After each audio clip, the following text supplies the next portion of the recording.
Я родилась в шахматной семье, где тренером был мой отец, и он обучил всех своих детей игре в шахматы. Думаю, что лет с 5-6 я уже знала все правила, причем их никто не объяснял. Это благодаря наблюдательности и вот визуальному восприятию этой игры.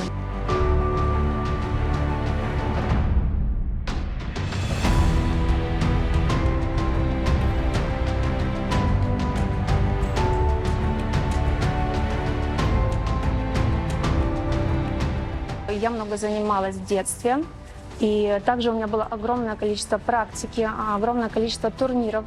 И хочу сказать высказать огромную благодарность своему отцу за это, потому что он сделал все возможное, чтобы я играла во всех соревнованиях, которые проводились на тот момент в Краснодарском крае и на юге России, в России. Мы объездили всю страну, участвовали везде, где можно. Он искал спонсоров, искал возможности. Самое главное наставление – это быть упорным и трудиться. То есть, если даже у тебя огромный талант, способности, замечательная память, феноменальная, этого будет недостаточно, если не проявлять упорство, если не трудиться и не выкладываться на все 100%.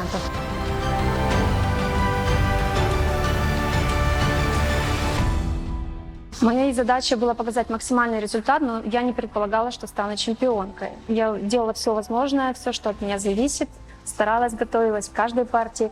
И где-то к финишу турнира я уже заблаговременно заняла первое место. То есть даже не зависел результат последней партии от моего результата.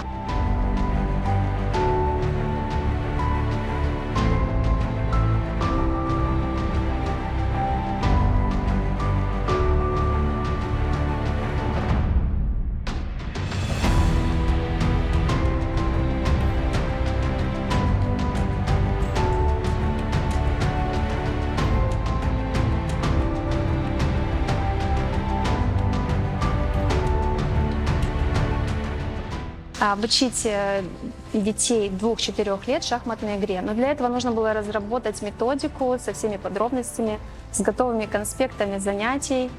И так как у меня соответствующее образование, я как-то ввязалась в эту авантюру. Через несколько лет эксперимента, когда мы использовали любую возможность обучения детей данного возраста, у нас получилось. И еще очень ценным для меня является то, что я также включила в эту книгу очень много интересных аспектов из психологии и педагогики, для того, чтобы книга была интересна не только детям, но и взрослым.